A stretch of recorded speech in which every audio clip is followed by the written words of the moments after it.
are here at Hollywood Smoke. I'm Steve Kim for UCN Live, and once again, the gloves are off. He's back. Ray, Boom Boom Mancini. Ray, we haven't talked in a long while, but there was a certain event that took place May 2nd at the MGM Grand. It was a fight to save boxing. It was going to be the greatest thing since sliced bread. Mayweather-Pacquiao. Ray, I'm just going to give you the floor. Just give me your thoughts on those 36 minutes. Well, 36 minutes of excruciating non-activity. I'd just say that. I mean, let me tell you, I was at a friend's house. I wasn't going to pay $1 for it. I wasn't paying for it. I was at a friend, got invited, thank God, for a friend of mine, and he has like a theater in his home, in his house. So there was 4 couples, and this is a true story. So watching, about 4th to 5th round of hair. I look up, my wife's got her head on my shoulder, true, snoring. I go, so I turn to my friend, I go, look at my wife. He goes, and his wife's like this. So those are the only knockouts of the night? That's it. That's it. Oh, it was so bad. I mean, and wow. My wife's a fight fan, so she would have been up. She couldn't keep, because it came on late. Remember, for the East Coast, it came on. I was back east, and it came on late. Past midnight, and we had 4 couples, and I'll tell you, we just kept saying, this is the worst piece of garbage I've ever seen. Ray, would you say that one guy couldn't and one guy wouldn't? That's one of them fights, exactly what you call when you say that. I just, you know, before that, I said, as much as I admire Manny, and I've said repeatedly how special Floyd is. I'm not going to have to keep going on about that. But I just thought Floyd was bigger, faster, stronger. I mean, I say and longer. It has a trifecta of boxing. Well, you know, people say longer, but you know what it does? Nobody creates space better for themselves than Floyd. Floyd actually leans forward his body and jumps back, jumps in. He creates space better than anybody in the game. He has long arms, but when he leans his body in, you can't hit it. And then he jumps back. It's just unbelievable. But Manny, I didn't realize how short his punches were coming up short all through the night. Ray, here's the other issue that I have, though. And again, I'm a realist. I understand when you got that much money on the table, you just bought Diddy's mansion, and you spend like there's no tomorrow. They had a bad shoulder coming in. Okay, right. Being the realist, we know the fight's going to go on. Right. But did they have an obligation, specifically Manny Pacquiao, to say, wait a minute, I'm getting paid a lot of money. People want to see this fight. I need to come in healthier. No, Steve, here's what I'm saying is, I don't think, if it was truly ruined, ripped, sold, he didn't have a torn rotator cuff up to that point. He had a shoulder injury.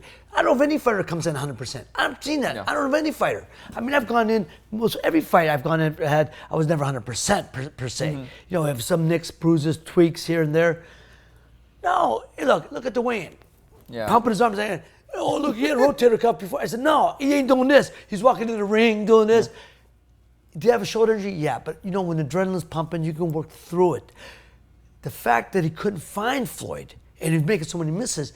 Now, obviously, somewhere in the fight, he ripped the shoulder, the rotator cuff during the fight. If you can't lift it, fine. But if the fight's on and you're pumping your fist at the press conference, you're pumping your fist at the weigh-ins, obviously you can fight.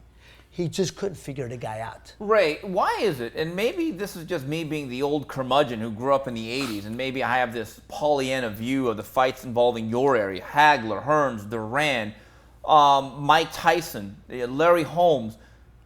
It seemed to me, and maybe, again, maybe my perspective is shaded by where I grew up. In the 80s and even 90s, the bigger fights seemed to deliver much more often. Why do you think that is, if you agree with that? I do agree with that, because at that time, especially when I was fighting, to fight pay-per-view, you had to be a special type of fighter. Ray Leonard fighting Tommy Hearns, special fights.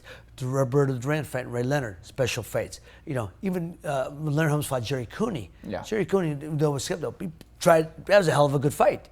The point being is, the pay-per-view fights were far and in between because you had to warrant it. Now, everybody and their brother's getting a pay-per-view fight. Because usually both sides had to make the pay-per-view fight. Now, it's one guy. They say if he's a star, we don't need, he's the A, they call A side, B side, which I never heard before. But he's the A side, we'll just get him some B side. See, that's what's ruining the game. There's so many guys fighting on pay-per-view that are not pay-per-view fighters. Okay, with that said then, we know Mayweather makes a lot of money. He is a certain franchise, he's an entity, and he loves making money. And he says, but I win, doesn't matter. Do you think there's an obligation for Mayweather, specifically in the Pacquiao fight, given the fact he has every physical advantage and maybe technical advantage, Should he have done more? Oh, absolutely. And I've said this, and people get angry, think I'm ripping Floyd. I never ripping the guy. I've always said how special a talent he is, special fighter he is. What I'm saying, the problem I have is, as he gotten older, and I understand it, don't get me wrong, but he doesn't engage. He hasn't engaged in the last 15 years. The problem is, you want to see a guy close the show. That's it, close the show.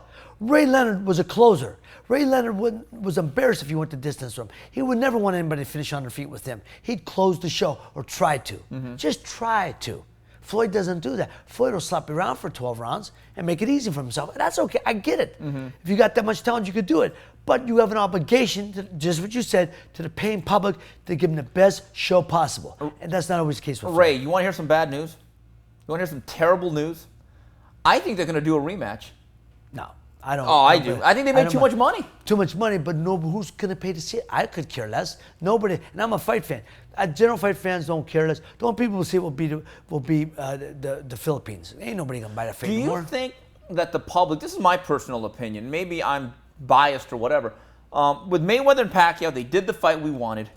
I want them both to kind of ride off into the sunset, go to the Hall of Fame in 5 years. I want a new generation. I think May 2nd, to me, closed the door in a lot of ways. You're right. And that's what I said. It did. Even though it was the best thing and one of the worst things happened. Meaning, the best thing is that boxing made it relevant. It was in the eyes of the world. Again, it was the biggest event. Showed that boxing still the biggest worldwide event of all time. The worst thing is, but it was a stinkingest fight. So it made people say, "Oh man, I paid $1 to see that fight. It was the worst. I was the worst money ever spent, and this and that." But what it did is, it made, like you said, boxing relevant. So now with network television being back involved, which I always said to make us relevant, to get back the MMA, we have to have network television involved. Now boxing all over the networks again. It's making stars of a lot of young fighters, and and making good fights, and we're gonna see some great talent come up in the next couple of years. All right, well that's it. The return of Gloves Off with Ray Boom Boom Mancini. I'm Steve Kim for UCN Live.